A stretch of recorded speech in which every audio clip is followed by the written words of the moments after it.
suis dans la joie de participer avec vous ce matin à l'adoration de notre Sauveur bien-aimé. C'est avec une joie que nous sommes là. Je ne le dis pas pour rester bien parmi les frères, mais je suis heureux de voir certains visages que nous connaissons, d'autres que nous avons suivis, et de voir qu'ils sont toujours fidèles. C'est le but. Le but, c'est pas simplement d'amener quelqu'un, de faire voir que nous sommes là, mais le but, c'est d'en prendre soin. Et c'est le rôle du chrétien. C'est le rôle aussi du serviteur de Dieu. Ce matin, dans mon cœur, il y a un thème qui a été déposé par le Seigneur, et j'aimerais m'entretenir avec vous de ce thème-là, que je suis en train de préparer déjà pour mon église. Alors vous êtes privilégiés, parce qu'on a fait qu'effleurer en une réunion ce thème-là. On va le faire plusieurs fois chez nous, mais ce matin, vous allez avoir la totalité concentrée en une seule réunion. Amen. Vous allez voir, ce n'est pas très compliqué, les frères, mais à combien c'est très enrichissant. J'aimerais m'entretenir avec vous sur le repos de Dieu. Amen. C'est tellement important, le repos. Vous savez, des gens, des fois, sont tellement fatigués qu'on appelle aujourd'hui le burn-out. Et les gens, ils vous disent, lorsque vous faites ce burn-out, ce malaise du cerveau, on va dire, il faut du repos. Et le chrétien a besoin de grandir dans le repos de Dieu. Parce qu'il y a des chrétiens qui font des burn-out spirituels. Ça existe, le chrétien qui fait un burn-out spirituel. Je n'avais jamais vu, ça m'est arrivé à moi aussi. On va le voir que ça arrive même parmi les hommes de Dieu, dans la parole de Dieu. Un burn-out spirituel, c'est quoi? C'est je suis fatigué, j'en ai marre. Je ne veux plus prier, je ne veux plus. Si c'est pour faire ça, ça ne m'intéresse pas. Non, non, je ne veux plus aller à la réunion, je ne veux plus faire ceci, je ne veux plus faire cela. C'est un burn-out spirituel. Et tout cela, pourquoi? Parce que, eh bien, je ne parle pas de l'église d'ici, mais je parle de l'église universelle. L'église de Dieu a besoin d'en s'enraciner dans le repos de Dieu. Amen. Alors, on va faire quelques lectures. La première lecture qui nous introduit dans cette méditation, vous le connaissez, c'est Matthieu 11, 28, un verset qui est connu par la plupart de tous les chrétiens. « Venez à moi, vous tous, qui êtes fatigués et chargés, et je vous donnerai du repos. » 1. Prenez mon joug sur vous et recevez mes instructions, car je suis doux et humble de cœur, et vous trouverez du repos pour vos âmes. 2. Car mon joug est doux et mon fardeau est léger. Voyez-vous, dans ce verset-là, je l'ai toujours lu 1001 fois, comme vous certainement, mais je me suis toujours arrêté dans le premier repos. Le premier repos, venez à moi, vous tous qui êtes fatigués. Et dans ma jeunesse, dans ma vie chrétienne, au tout début, je pensais que ce repos, c'était ça. Mais voyez-vous, vous voyez avec moi ici, il y a deux repos. Un repos que Dieu donne, et un repos dans lequel nous devons grandir. Alors je m'explique, c'est le même repos. C'est le repos de Dieu. Alors si c'est compliqué, vous me faites signe, je m'arrête et j'explique. C'est le même repos.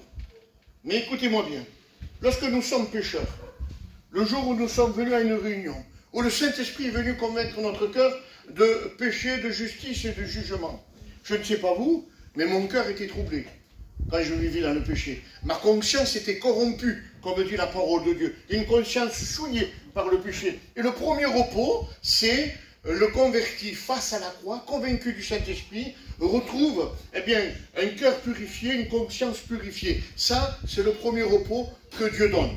Et dans ce repos-là, dans ce premier repos, il n'y a pas ta part. C'est le plan du salut de Dieu par le moyen de Jésus-Christ à la croix. C'est ce qu'on retrouve dans l'arche de Noé, quand Dieu parcourut la terre et que voit que tout homme se tournait vers le mal. Il voya Noé juste et intègre, et il va lui dire, écoute, fais-toi un arche selon mes conseils. C'est-à-dire que pour que Noé puisse être sauvé, il fallait suivre le plan que Dieu lui avait donné. Et là, nous, pour le premier repos, le plan de Dieu, c'est Christ mort à la croix, mais qui est ressuscité. Et ça, Dieu le donne pour chacun de celui ou de celle qui veut s'approcher de Dieu. C'est notre expérience à chacun de nous, parce que nous sommes là ce matin entre chrétiens et nous allons participer à la Sainte Seine. Donc je m'adresse à des chrétiens qui ont fait cette expérience du premier repos. Et voyez-vous avec moi, dans le deuxième verset, il est dit ceci. Prenez mon joug et recevez mes instructions et vous trouverez du repos. Alors je vous pose une question. Puisqu'au premier commencement, verset 27, il dit, je vous donnerai du repos. Et puis après, il dit, vous trouverez du repos pour vos âmes. Alors si quelqu'un me donne quelque chose, Samuel, je n'ai pas besoin de le chercher ou de le trouver, puisqu'on me l'a donné. Mais là, ici, le Seigneur est en train de dire quelque chose. Église de Dieu, vous avez eu le repos de votre cœur et de votre conscience par le moyen de la croix. Mais maintenant, l'Église est appelée de grandir dans le repos. Vous comprenez? Il est dit, et vous trouverez du repos. Quelque chose qui a été donné. Alors moi, souvent, je perds les choses. Mais c'est les choses matérielles. Mais là, ici, il nous parle de repos que Dieu donne.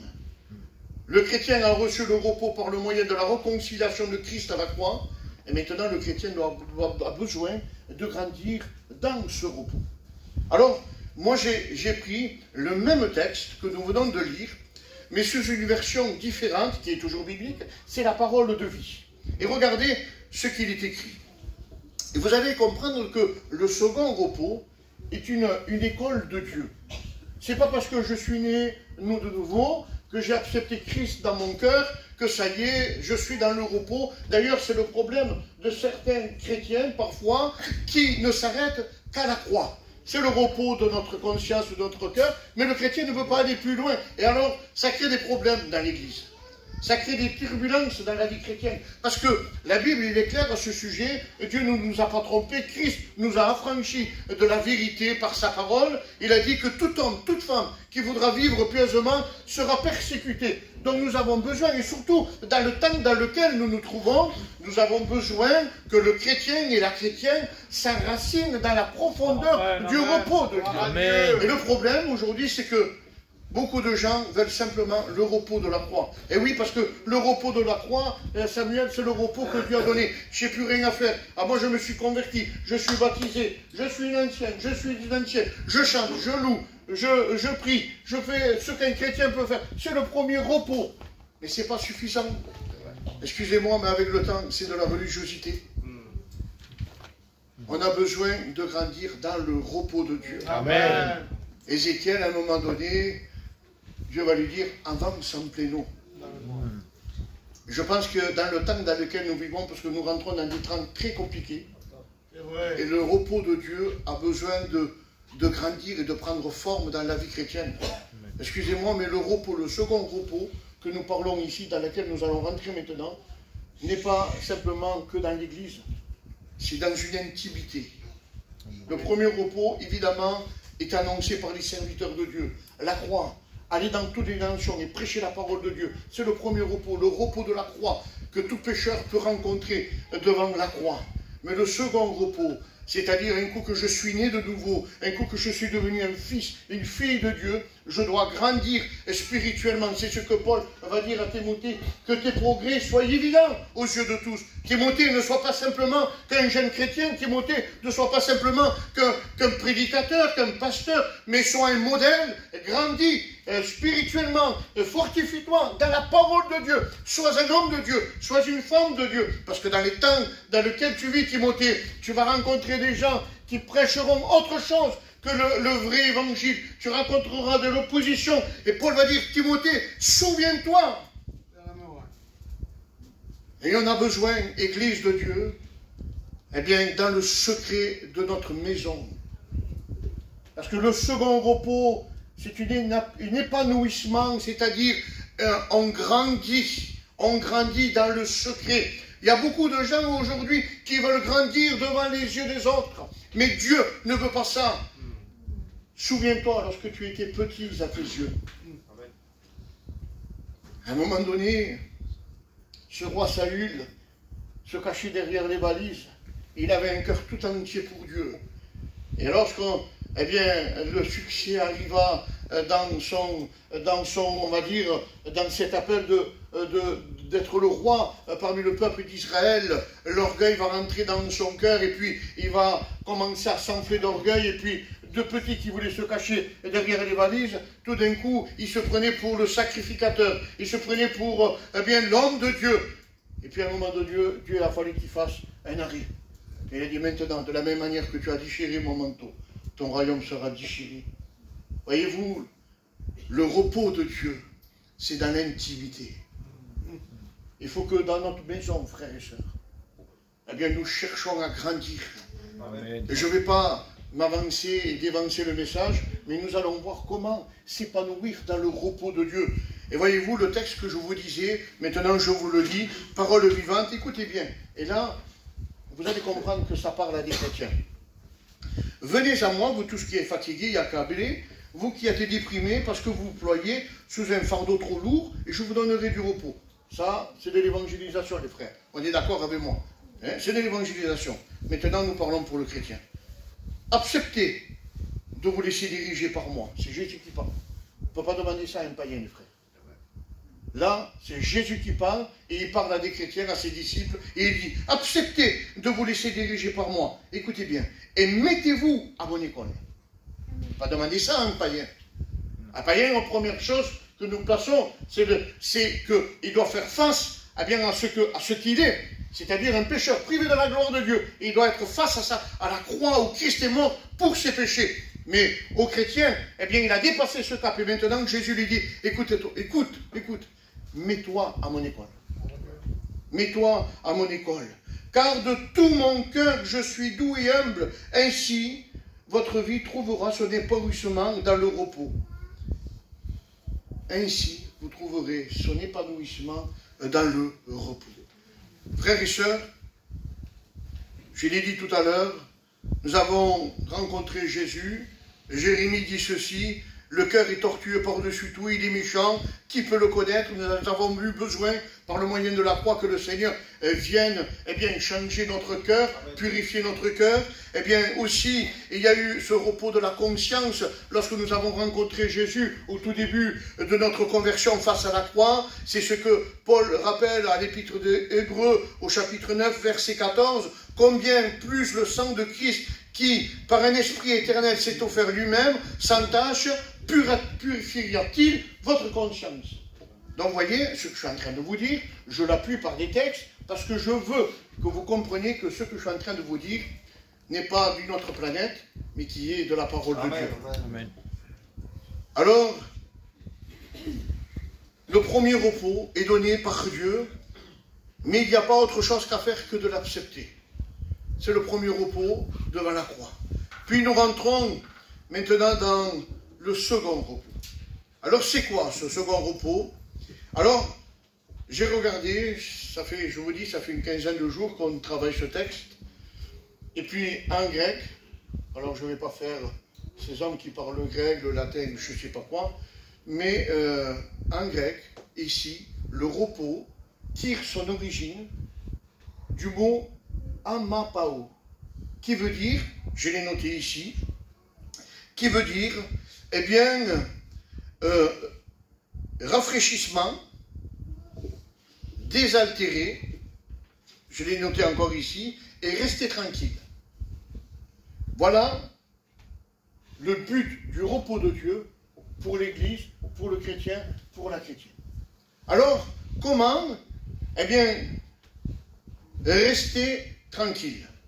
Comment être rafraîchi? Comment aller dans un lieu de repos? Le repos, je l'ai marqué, signifie rafraîchir, rester tranquille et regarder dans une attente calme et patiente. On est en train de voir ici un portrait de l'Église, de ce que doit être normalement l'état de l'Église. L'Église de Dieu est appelée à être rafraîchie par le moyen du Saint-Esprit, doit être tranquille par le moyen de la paix que nous avons en Jésus-Christ, et doit être dans une patience par rapport à la parole de Dieu, qu'elle se confie par le domaine de la foi.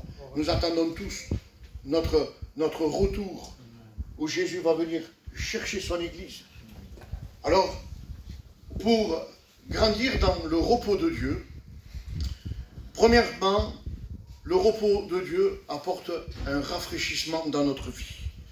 Voilà ce que nous trouvons dans le repos de Dieu. Le Seigneur veut rafraîchir notre cœur, notre esprit, lorsqu'on est dans le feu de l'épreuve. Et oui, je vous l'ai dit tout à l'heure, il ne faut jamais oublier que la vie chrétienne n'est pas simplement que de pétales de rose.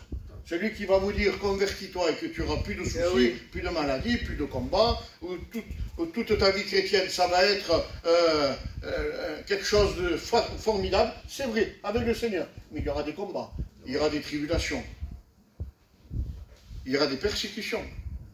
Mais dans ces moments-là, le repos de Dieu est capable de venir rafraîchir quelqu'un. Amen. Et c'est tellement important. C'est tellement important, mon frère, ma soeur. Peut-être ce matin, eh bien, il y a un frère, il y a une soeur qui passe par l'épreuve du feu, l'épreuve de notre foi, et qui est éprouvée, qui est là, eh bien dans ce feu-là, pris, parce que lui ou elle ne veut pas renier le maître, parce que lui et elle cherche à plaire à Dieu. Mais voilà, l'ennemi est là pour se lever par des vents contraires. Et peut-être ce matin, un frère, une sœur passe par des moments difficiles, et le Seigneur voudrait te dire, moi, je peux, par le moyen de mon repos, Alléluia, je peux venir rafraîchir ta vie. Amen. Alors, je prends un exemple de la parole de Dieu, où Dieu va venir rafraîchir quelqu'un, quand il a été pris par l'épreuve du feu, l'épreuve de la peur, l'épreuve du doute, du découragement, parce que ça arrive, même au meilleur des chrétiens, tu ne seras pas privé du découragement, de la peur et du doute. Mais regardez avec moi. Élie, un roi, au chapitre 19, vous connaissez cette histoire, on ne va pas la lire, on ne va pas m'étarder là-dessus, mais je vous dis en quelques lignes pour vous rafraîchir la mémoire. Élie, il se trouve devant les prophètes de Baal, il lance un défi, il montre bien que son Dieu est le vrai Dieu, il tue les prophètes de Baal, grande victoire, Dieu se manifeste, alléluia, béni soit Dieu. C'est bien quand un chrétien remporte des combats et des victoires. On est content, Élie devait être content, il était heureux de prouver que son Dieu était vivant. Amen. Mais voilà, dans la même journée, une femme, Jézabel, va faire peur à Élie. Il va dire ce qu'il a fait à mes serviteurs. Eh bien, je vais te faire pareil, Élie. Je vais te tuer. Alors à ce moment-là, Élie, un homme de Dieu, devant 200, je crois, prophètes, faux prophètes de Jézabel, eh bien là, Élie, un homme de Dieu rempli, il n'a pas eu peur. Mais voilà que, à l'annonce d'une mauvaise nouvelle, Élie commence à trembler, Élie a commencé à avoir peur. Et là, eh bien, Élie s'enfuit. Ça vous est jamais arrivé d'entendre quelque chose venant de la part du diable et commencer à avoir peur, commencer à avoir douté. Et puis regardez, Élie s'en va dans le désert. Parce que c'est ça le but du diable, c'est de nous isoler pour mieux nous tuer. Écoutez-moi bien. Pour celui ou celle ce matin qui peut-être est en train de passer par une épreuve dans laquelle il ne comprend pas les choses, et que peut-être tu te dis, mais moi je suis fatigué, je ne veux plus venir à l'église, je ne veux plus prier, j'ai plus envie de voir mes frères, j'ai plus envie de voir mes soeurs. Écoute-moi bien, cela vient du diable. Parce que le diable veut enlever quelqu'un pour l'isoler, pour mieux l'égorger. D'ailleurs, vous avez qu'à voir, la Bible compare le diable à un lion rugissant, et le rôle d'un lion, il ne s'attaque pas au milieu d'un troupeau, il s'attaque toujours à celui qui est le plus faible. Ouais. Il s'attaque toujours à ceux qui sont au fond. Je ne m'adresse pas pour ceux et celles qui seront au fond, mais il s'attaque toujours pour celui qui est le plus faible. Ouais. Et c'est l'ennemi, ça. Alors, Élie, à un moment donné, s'en va dans le désert, et puis, vous connaissez cette histoire, les frères, Élie va demander la mort à Dieu. Je ne suis pas meilleur que mes pères, je veux mourir dans le désert. Et puisque vous lirez cette histoire, l'ange de l'Éternel, qui est l'image de notre Seigneur Jésus-Christ, va réveiller Élie. Élie, regarde, j'ai mis un gâteau cuit sur des pierres, j'ai mis une cruche d'eau. Il va les réveiller à 2 reprises. Des fois, il faut du temps pour que le Seigneur nous révèle. Il y a des fois, le Seigneur nous réveille vite fait. il y a des fois où le Seigneur, dans sa patience, il t'a dit, allez, reprends des forces.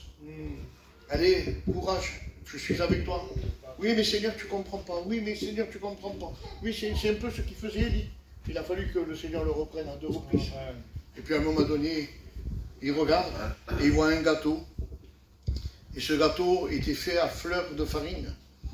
Et vous savez, dans les livres des Lévitiques, un livre très passionnant pour les chrétiens, le livre des Lévitiques, eh bien, ce livre-là nous montre plusieurs images de Jésus-Christ à travers la croix et sa souffrance. Et ce gâteau à fleur de farine avait une image qui représentait Christ dans sa souffrance. Cette farine-là, ce gâteau, devait être fait de fleurs de farine et devait être accompagné comme sacrifice avec de l'encens et de l'huile. Ce qui représente Christ dans l'humanité en marchant sur cette terre. Il a été quelqu'un qui a été broyé par les souffrances de l'humanité, mais tout en étant broyé, tout en étant souffert, comme Ésaïe 53 nous le dépeint. Il a souffert, supportant sur ses épaules le poids de nos péchés. Il a été cette odeur de bonne odeur, l'encens pour Dieu, cette bonne odeur agréable pour Dieu. Et puis, cette image d'huile, eh bien, c'était Christ qui sortait du Jourdain rempli de l'Esprit de Dieu.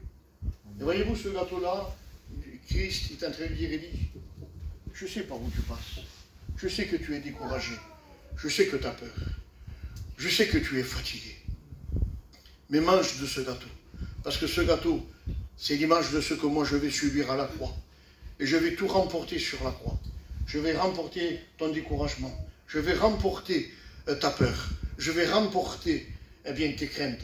Élie, n'aie pas peur. Et puis il y a cette eau, l'eau de la parole de Dieu qui rafraîchit. Cette eau qui vient désaltérer notre âme, comme une biche soupire auprès d'un courant d'eau. Ainsi mon âme soupire auprès de toi. C'est dans les moments difficiles, les frères, qu'on apprend vraiment à connaître la parole de Dieu. Et lorsqu'Élie va manger ce gâteau, lorsqu'Élie va boire de cette eau, la Bible nous dit, lui qui est fatigué, qui demandait la mort, Samuel, eh bien il va marcher 40 jours. Quand Dieu restaure quelqu'un, quand Dieu rétablit quelqu'un, quand Dieu renouvelle quelqu'un par le moyen de son repos, eh bien, la fatigue ne compte plus.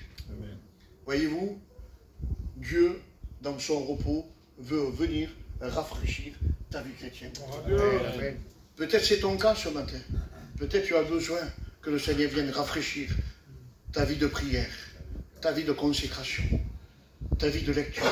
Peut-être c'est ton cas. Et ce matin, Dieu est capable de te le donner par le moyen de son repos. Amen. Puis nous avons vu un deuxième point du mot repos à travers sa racine du grec, anapao, veut dire rester tranquille.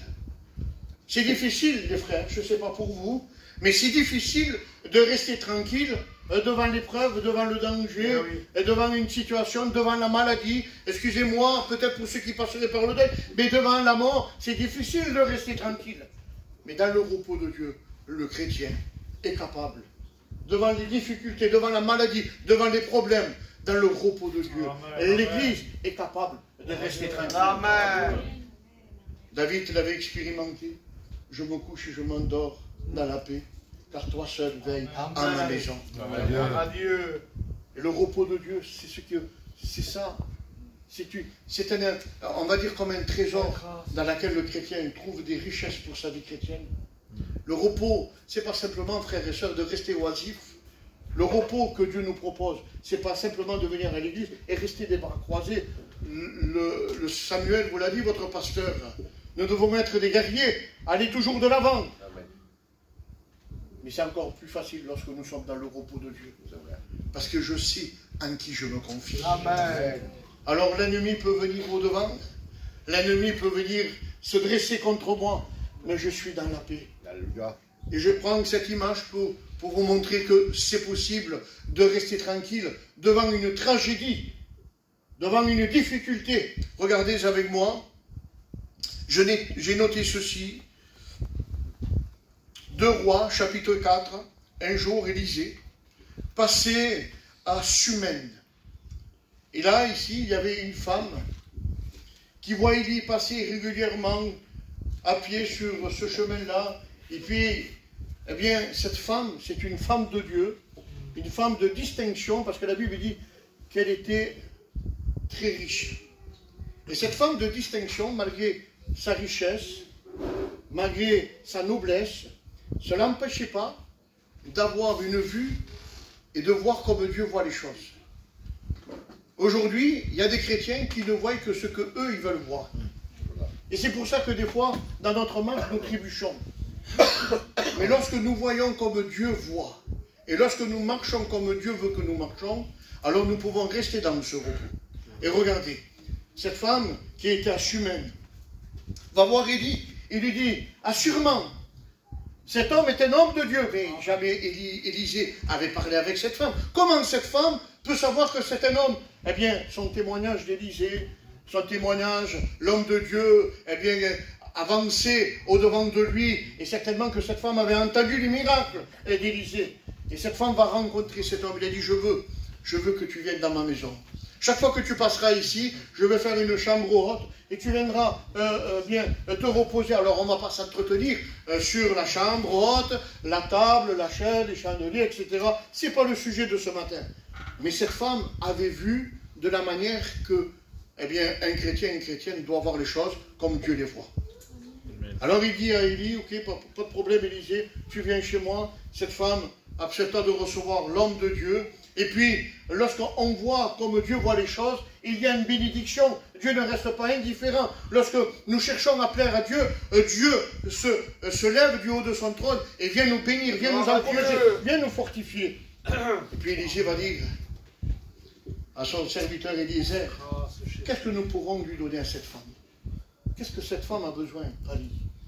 Cet homme, Élisée a dit, écoute, j'ai remarqué qu'il n'y a pas d'enfant. Alors Élisée va appeler cette femme, il dit, écoute, à la même époque, de la même année, le même jour, tu auras un fils. Et écoutez bien, cette femme dit, ah Seigneur, ne viens pas troubler mon âme. Moi je t'ai rien demandé. Ne viens pas troubler mon âme. Elle dit, non, non, écoute, je te le dis, le même jour, à la même époque, à la même année, tu enfanteras un fils. Et puis l'histoire passe, et le fils grandit. Le fils, de mémoire, je crois qu'il avait 12 ans, il était dans les champs avec son père, et puis le fils est en train de lui dire dans les champs, oh papa, j'ai mal à la tête, je ne sais pas, qu'est-ce qui se passe, je suis mal. Et le père, il dit à son serviteur, écoute, ramène mon fils à sa mère. C'est ce que nous on fait quand on a des enfants qui sont malades, va voir ta mère. Va voir ta mère. Parce que c'est le symbole, une maman doit prendre soin de ses enfants, mieux qu'un homme. Et voyez-vous, cette femme-là, eh bien, le serviteur va ramener son fils, le fils à la mère, et la maman nous dit que jusqu'à midi, il le prenait là sur ses genoux, et puis la Bible nous dit que sur ses genoux, tout d'un coup, le petit va mourir. Et puis, je vous le lis, je crois que je l'ai noté là, parce que là, ça surprend, et ça vient du surnaturel. Humainement parlant, on est incapable de dire ce que cette femme a dit. C'est simplement lorsqu'on est dans le repos de Dieu qu'on peut dire cela. Alors je l'ai noté ici. Ce fils meurt, qu'est-ce qu'elle fait? Elle va rencontrer son mari, il dit, donne-moi une ânesse. Dis à ton serviteur de m'accompagner. Son fils meurt, cette femme va prendre son fils, va le mettre dans le lit d'Élisée, là il y a tout un enseignement, mais ce n'est pas le but. Élisée veut dire, l'Éternel est mon Dieu, l'Éternel est Dieu. Voyez-vous? Et cette femme, dans la mort de son fils, comprend que, eh bien, seule la puissance de Dieu est capable de ressusciter son fils. Parce que cette femme, je vous le répète, a l'habitude de voir les choses comme Dieu les voit.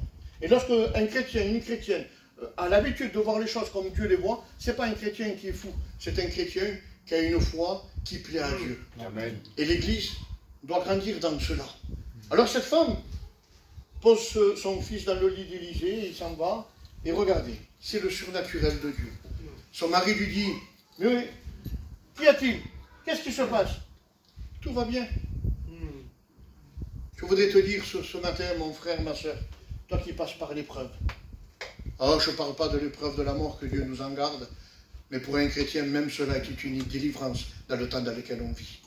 Mais peut-être dans l'épreuve du feu, par la maladie, le souci, l'inquiétude. C'est possible ce matin que tu puisses dire, tout va bien. Et il dit, ne t'inquiète pas mon mari. Il n'a même pas dit à son mari, mon fils est mort. Moi, si c'est ma femme, ça tue. C'est normal, c'est le cœur d'une mère. Si c'est moi, fais une discussion, c'est normal, c'est le cœur d'un père. Mais quand on est dans le repos de Dieu, devant le problème, devant la maladie, devant les combats, non, tout va bien. Et c'est là la différence entre le chrétien qui s'arrête à la croix et le chrétien qui va plus loin dans le repos de Dieu. Parce que le chrétien qui s'arrête à la croix, regardez la différence. Ah oui, t'as vu. T'as vu ce qu'il m'a fait? T'as vu ce qu'il y a? Et maintenant, regarde comment je me trouve, moi. Voilà. Parce qu'un chrétien qui s'est arrêté à la croix, avec le temps, ça devient un religieux. Et excusez-moi du mot, je ne juge personne. Je me parle à moi-même, c'est une mise en garde. Si nous n'oublions pas, c'est un chrétien qui redevient charnel. Eh oui. Et le chrétien charnel est plus méchant qu'un païen qui est du dehors. Alors voyez-vous, cette femme-là est capable de dire à son mari, tout va bien. Alors il s'en va avec son serviteur.